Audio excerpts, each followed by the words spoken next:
The Chicago Bears report to training camp in less than 2 weeks, and a lot is at stake for some younger players who can make a name for themselves with how they perform at these practices.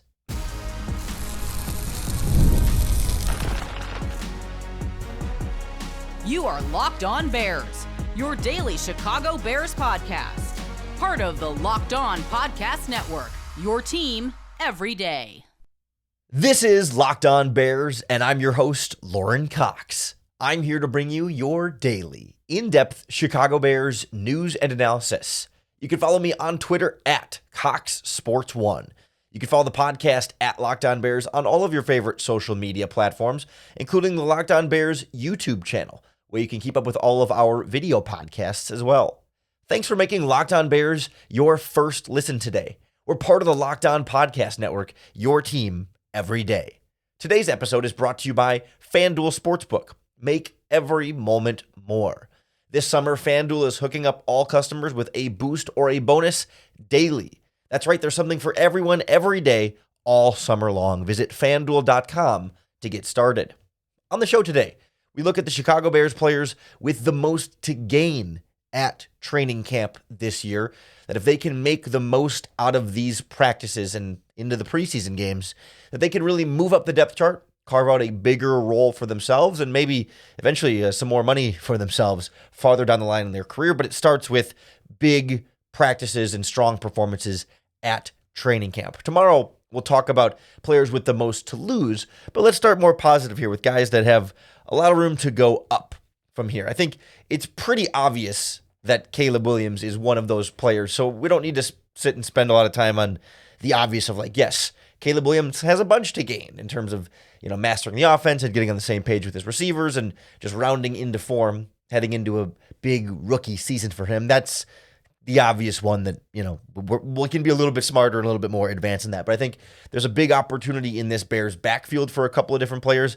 I think there's a couple of rookies on both sides of the line of scrimmage that have some big opportunities, and a veteran who was kind of a late comer to this process and still hasn't gotten a lot of attention here, but I think there's some real potential to move up. A few veterans, I think, that have flown under the radar that weren't big name signings, but have enough history behind them to maybe make some noise and certainly have a lot to gain throughout this process. But I think for me, it starts in the running back room, where the talk has been about Khalil Herbert's prospects with the team in the long term. Given that he's entering the last year of his rookie contract, some people have speculated that he could be on the bubble or potentially a trade candidate at training camp.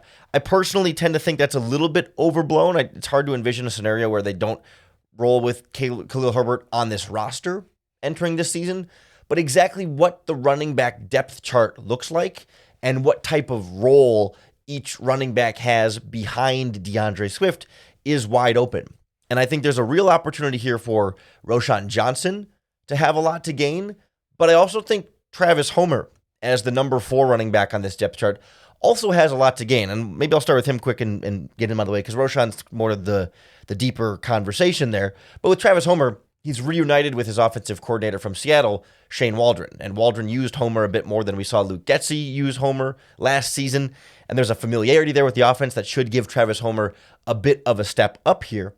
And if Khalil Herbert's spot in the rotation is vulnerable, which again, I'm not certain that it is, it's certainly anyone's game, but I think Herbert is still the best of the backup running backs behind DeAndre Swift. But if that truly is open and Homer can get that early advantage and maybe offer more as a pass catcher out of the backfield than Herbert, that may be more of what the Bears are looking for out of their number 2 back for DeAndre Swift. And that's not been Herbert's strength up to this point. Homer is the most experienced veteran running back on this depth chart after DeAndre Swift that could give him the opportunity to gain a lot with a strong training camp, with a coaching staff he's a little bit more familiar with. But Roschon Johnson is the rookie, or I guess now the second-year player, who we still haven't seen him at his absolute peak, right? He is still an ascending player who's still moving towards the prime of his career and still hasn't become the best version of Roschon Johnson just yet. And he feels like the kind of player who could be a nice complement to DeAndre Swift, given that he's shown more than Khalil Herbert as a receiver out of the backfield so far, and certainly in pass protection out of the backfield. That's where Herbert struggled quite a bit. And Roschon Johnson was solid. Not amazing, not dominant by any means, but for a rookie coming into the NFL and trying to pick up stuff in pass protection, had some nice blocks in there. Mistakes along the way, absolutely, but room, still enough foundation there to feel confident in his ability to keep growing in that area. Plus, he's a little bit more of I don't want to say a power style runner per se, but, Swift being elusive and explosive in a lot of ways, and Roschon is not the most dynamic athlete in terms of, the pure speed and agility, but a guy who runs hard and earns a lot of the tough yardage there. I mean, Swift is 5'8", 215, and Roschon Johnson is, 6 foot, 225, 6'1", 225, like 6'6.5". Like, there's a little bit more size and strength and I guess power comparatively between him and DeAndre Swift. Plus, he has some of that ability as a receiver out of the backfield and a blocker out of the backfield that you can see, whether it's right now at training camp or whether it's for 2025. There's a clear path here for Roschon Johnson to eventually become the number 2 running back for the Chicago Bears behind Swift. And that starts now. And if Herbert struggles for whatever reason, which I'm not anticipating, but certainly is a possibility for any player in this process, like, this is where Roschon Johnson can make those gains now when the pads come on and he can show, his running style a little bit more and can show his blocking ability a little bit more when there's actual contact between you and your opponent, not just, OTAs is in shells where you can't really block in a translatable way to what we'll see in games in this preseason and in the regular season. And it's going to be a real test for Herbert on the other side of that. But really, Roschon and Homer have that opportunity to step into bigger roles. And maybe Herbert makes the team, but moves down in that rotation. We saw last season Deontay Foreman be a healthy scratch sometimes at running back, despite being a starter throughout most of his career and having productive seasons. Like, the Bears are not afraid, I know it was a different offensive coaching staff, but organizationally not afraid to take a quality runner and sit him down for, whatever strategic purposes they need. If they just need a different style of back to be active behind, in this case, it'd be DeAndre Swift. Like, maybe they're not scared to say, all right, Khalil, sorry, but we need a different skill set for you right now. But certainly if there's an injury or something, that would be a quick path back in. And we saw last season, Foreman got back and played really well when he got the opportunities. I mean, there's, I think, a wide range of possibilities for how this running backfield plays out. And that leaves a lot to gain for both Roschon Johnson and Travis Homer. And I mean, you can throw in, I guess, the undrafted rookie free agent running back Ian Wheeler out of Howard.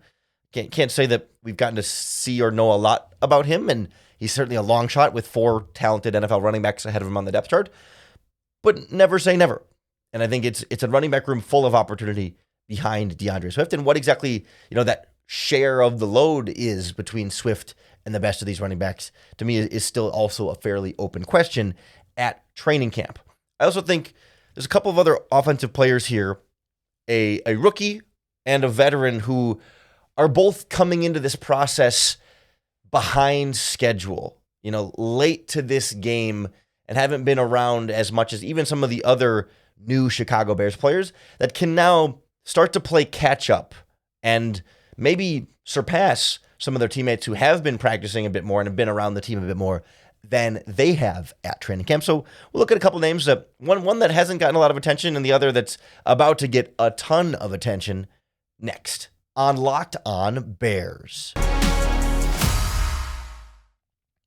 This episode of Locked On Bears is brought to you by our friends at FanDuel Sportsbook. If you're like me, you love sports and you never want them to stop, but we're in that part of the summer where we have fewer games. A lot of baseball, some golf, some tennis, some soccer, but that's about it around these parts. But the nice thing about FanDuel Sportsbook is that they keep the sports going year-round whenever you want. All you have to do is open up their app and dream up bets anytime you're in the mood.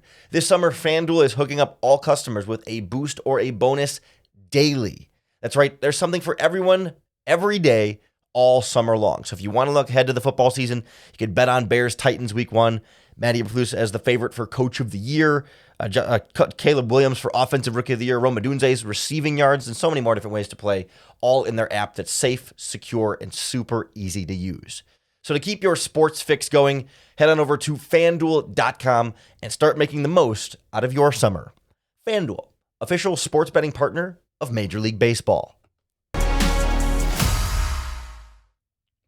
A lot of eyeballs are going to be focused on Chicago Bears third-round pick Karan Amagaji coming into training camp. He has not practiced at all, or in any sort of full capacity at least, throughout the process since he was drafted by the team.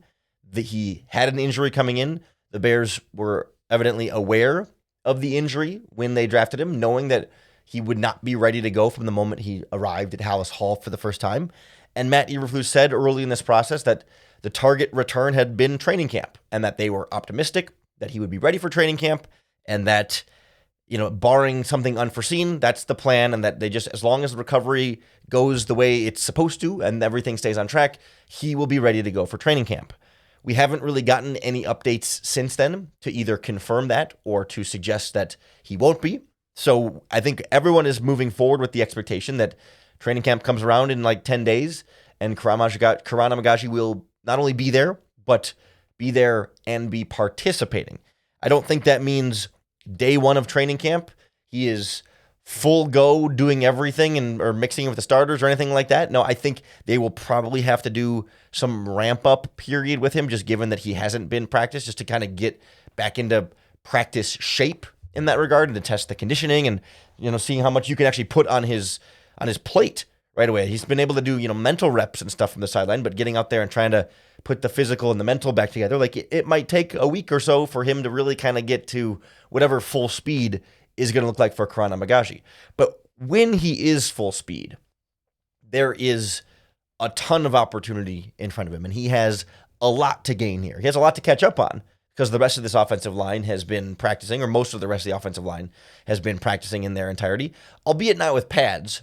So he's not that far behind in that regard, but certainly on a lot of the mental side, they've been able to be out there and working together a little bit and getting to run through the protections and the calls and Caleb Williams' cadence and all that stuff. Amagaji's going to have to catch up with that. But he's got an opportunity at multiple spots on this offensive line to find a home and find a place where he could make significant impacts on this team. We know entering this process, the Bears want him to compete first as the swing offensive tackle. Whether it's going to be left or right tackle, to be the number 3 guy on the offensive tackle depth chart. He played left tackle at Yale most recently, had played some guard earlier in his career, and so he's got an opportunity to compete at guard as well. Like any of the 4 exterior offensive line backup spots, your top backup left tackle, your top backup left guard, your top backup right guard, and your top backup right tackle, any of those 4 spots are open competition. And any of those 4 spots could, in theory, be occupied by Karan Amagaji, your third-round pick. He's played guard, he's played tackle, and no one in those 4 spots. You got like Larry Borum, you got Jatari Carter, they signed Matt Pryor as a free agent, Jake Curhan. There's some guys there with some experience, but a third-round pick, you'd like to think, maybe not day one, but eventually should be better than any of those guys. That you got a 5th-round pick in there, a 7th-round pick in there, and a couple of street free agents. Your third-round pick should be able to eventually be better than those players, and at some point that you need that to happen. Maybe not necessarily right away, but as soon as he's able to get there, he's able to get there. And there's some speculation, given Nate Davis's lack of availability or consistency, could Amagaji end up competing to start at right guard as soon as right now? I mean, I think that's expecting a little bit too much from him. It's not out of the question, but I don't think it's likely. I think if they're going to be a right guard change, it's going to be Ryan Bates there and not Nate Davis, but I think it's going to be Nate Davis either way. But still, Karan can compete with Larry Borum for that spot, can compete with those inner guard players. That opportunity to be really their top backup offensive lineman, their 6th O-lineman with versatility to play any of the 4 other non-center spots is wide open for him. And that's kind of what they drafted him for at this point, right? Take a developmental offensive lineman that you really like and think has a lot of talent, but just needs some work on the edges with some versatility, and say, all right, you don't need to be a starter year 1 coming up from Yale. We're not going to ask you to do that, but let's get you fine-tuned in as best of ways as possible and hope that this 3rd-round pick, he was the 75th overall pick? Yeah, that's a top 100 player in the draft, should be able to be a top backup for you at the very least. There should be a gap sooner rather than later between him and all those other guys we talked about. All those other guys are not guaranteed anything. He's the next guaranteed offensive lineman that's going to have a spot. I think your 5 starters and Karan are the safest of your offensive linemen, Everyone else, who knows? I mean, any of those guys could lose out their 53-man roster spot to, anybody else on the depth chart. It's a wide open battle from there. But Amagaji starting from square one, from zero, and has a lot to build up to there on the offensive line. I also think it's a similar conversation at wide receiver once you get past the starters at the top, right? Just like the offensive line's 5 starters are pretty much set. The wide receiver starters, we know it's Moore and Keenan Allen and Rome Odunze. And then 4 through 6 or however many other receivers they're going to keep, that's still pretty wide open. We know Tyler Scott's not going to get cut, in year 2 by any means. We'll see about Velus Jones, but like the rest of that wide receiving core could really be anybody. And the name that we haven't talked about a lot that I think has a lot to gain here at receiver is Freddie Swain, a veteran free agent who came in he worked out with the group during rookie minicamp and was signed as a free agent. So still was around for OTAs and mandatory minicamp, but gets his hands on the playbook and is catching up to try and learn the stuff later than anyone else brought in. He essentially is on the same timeline as the rest of the rookies, but he's a veteran who's been around the block, and not just any block, but been around Shane Waldron's block. It's a similar type of story that we talked about with Travis Homer here, where this guy already knows the offensive coordinator, already knows the offense, and there's opportunity to be the top backup at a position with clearly established starters already. Like Swain was the number 3 receiver in this offense in 2021. It was DK Metcalf, Tyler Lockett, and then Freddie Swain was the number 3 in this Shane Waldron offense. He's been a number 3 receiver in this offense before. He's not going to be the 3 this year. That's going to be Rome Odunze, but there's a path for Freddie Swain to surpass Tyler Scott because he already knows the offense better and knows the offensive coordinator and has been around the NFL more, to be the number 4. It could be DJ Moore, Keenan Allen, Rome Odunze, and then Freddie Swain is 4 and Tyler Scott is 5, and then whoever your special teams kick returner is number 6, whether it's Velus Jones or DeAndre Carter or maybe even Dante Pettis. Swain is certainly still a long shot, and he wasn't on a roster last season. He has fallen out of favor in the NFL for sure. I'm not here to make some bold prediction that Freddie Swain is going to go on this miraculous run and take over this Bears receiving core or anything. But he's a guy that, for a guy that signed in May at wide receiver, relatively under the radar, I think he's got better odds to make the 53-man roster than Dante Pettis, than Colin Johnson, than Simba Webster, than a lot of these other receivers farther down. To me, he's already maybe wide receiver 6 at this point. I think the familiarity there is going to give him a really critical head start ahead of these other guys. And then it's just a matter of talent. Okay, Swain might be more familiar and mentally ahead of where some of these other guys are, but you'd like to think a 4th-round pick like Tyler Scott has more talent that you can pull out of him to maybe become better than Freddie Swain, and that Velus Jones has a 3rd-round pick. You'd like to think he has more talent that you can pull out of him to potentially be better than someone like Freddie Swain, who's been a street free agent. These draft pick players that are still young and developing and growing, and now a new voice as a wide receiver coach, you could easily pull more out of them and have them be better. But I think for Swain, there's a very clear opportunity until one of these other receivers proves themselves to really be better and to be that real deal and to lock themselves in as the number 4 receiver. Just keep an eye on Swain as a guy. This is a good situation for him to redeem himself a little bit and try and build something back in his career that's definitely fallen off and maybe on its last legs. And, odds are he probably doesn't make the 53-man roster, but if there's ever a spot for him to do it again, it's here with this coach, with this quarterback, with these other receivers ahead of him on the depth chart, and an opportunity then to fill in the gaps where those guys, won't be. I do think this defensive line is also the last place on this roster where there's a lot of opportunity up for grabs. When we talk about the concerns about the lack of proven pass rushers, that means whoever can step up to the plate and be the best and earn more opportunity is going to get it. You're not going to have a lot of predetermined playing time for certain guys. You just have to give it to them because it's owed to them, or they're the veteran, or they're starting spots, significant playing time up for grabs on this defensive line. And there's a couple of players with a lot of opportunity ahead of them and not a lot to lose throughout this process. So we'll look at the defensive linemen with the most to gain at training camp next on Locked On Bears. This episode of Locked On Bears is brought to you by our friends at eBay Motors. Passion, drive, and patience. It's the winning formula for winning championships, and it's also what keeps your ride or die alive. eBay Motors has everything you need to maintain your vehicle and level it up to peak performance. We're talking superchargers, exhaust kits, LED headlights, roof racks, and more. Whether you're into speed, power, or style, eBay Motors has you covered. With over 122 million parts for your vehicle, you'll always find exactly what you're looking for. And with eBay's Guaranteed Fit, your part is guaranteed to fit your ride every time or your money back. Because with eBay Motors, you're burning rubber, not cash.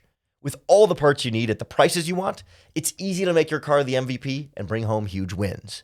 Keep your ride or die alive at ebaymotors.com. Eligible items only. Exclusions apply. eBay Guaranteed Fit, only available to U.S. customers. Just about anybody on this Chicago Bears defensive line has the opportunity to make a name for themselves and earn significant playing time. Like outside of Montez Sweat, anybody else's, even the starting jobs, are not locked in. Like we're expecting your defensive line starting group from from side to side to be Sweat, and then Andrew Billings at nose tackle, Javon Dexter at three technique tackle, and right now DeMarcus Walker as the other defensive end spot. Like that's fairly assumed at this point, because we would be surprised if anyone else was able to unseat them, given what those four players have done up to this point in their careers and what the rest of the players on the depth chart have done up to this point in their careers. But that being said, if a nose tackle had a lights-out training camp in preseason, I don't know that Andrew Billings is guaranteed the starting spot. I mean, you're not gonna lose his roster spot, but like if Zach Pickens just tears it up, never say never, right? If Javon Dexter struggles, like he's not guaranteed to be your starting three technique defensive tackle. We expect him to, but like if someone else lights it up and he doesn't, there's room to wiggle there. Even DeMarcus Walker at defensive end. Like if one of the other defensive ends just has a great camp and absolutely kills it, like that starting spot is not guaranteed to him. And so to that extent, all of the other defensive linemen have a lot to gain, but I think a couple in particular, I think, have the most to gain. And to me, I was going to say the two rookies, but technically there's a third rookie on the defensive line. But Austin Booker at defensive end absolutely has the most to gain and really nothing to lose here. And Keith Randolph Jr. at defensive tackle, the undrafted free agent out of Illinois, also has plenty to gain. I don't mean to overlook Deshaun Mallory, the other undrafted free agent out of Arizona State, but I think Randolph is the one that comes in with a little bit more, pedigree is not the right word, but like Randolph was someone a lot of people expected to be drafted, and I'm not sure that Deshaun Mallory was. And that doesn't mean Mallory can't still be the surprise player, but the expectations or the hopes for Keith Randolph Jr. are a little bit higher on this defensive line. That Booker, for example, comes in as a raw prospect with a lot to build up to. And I suppose, Jamry Chroma is also in this conversation as there are four rookies in this defensive line. So excuse me for overlooking a couple of guys that maybe aren't as likely to make a big splash. But Booker's raw. Booker has potential. Booker needs development. And as a result, like, we don't have to have super high expectations for Austin Booker. Like, he's going to make your 53-man roster, but he might be your fourth or fifth defensive end in this rotation. And that's perfectly fine. But given how little is proven ahead of him on the depth chart, if he put it together quickly and builds that technique and could take the physical tools that he has and start to turn that into quick production, like he could easily work his way up to be the second defensive, like the third defensive end, or maybe, I don't think it's realistic to expect him to go from rookie 5th round pick to starter in year one. Like that would be a miraculous, unexpected training camp and preseason performance. To unseat DeMarcus Walker as a starter, as a 5th round rookie, not realistic.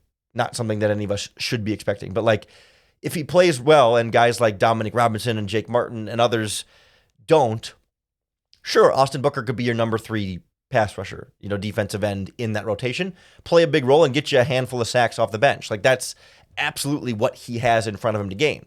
There's also a reality here where they stash him on the practice squad as a rookie, or that he's inactive on game days because he's just a little too raw, and they keep other guys active that they can trust a little bit more at this stage of their careers and right now in their playing time to take those snaps. Like he's got a lot to gain, but not a ton to lose because he's starting from a very, green, raw, build your way up type of position there. And I think it's a similar story for Keith Randolph at defensive tackle, where it's like, man, look at the defensive tackle depth chart. It's Dexter, Billings, Pickens, and then anyone's ball game. Byron Cowart, Michael Dwumfor, and Keith Randolph. And then there's also, mention Deshaun Mallory again. But like the fourth defensive tackle spot is absolutely wide open. And if Randolph plays really, really well, like he's got a shot to actually like play snaps. If you can make this 53-man roster, you're going to play in the regular season. You got to keep these guys active. They're going to have to play.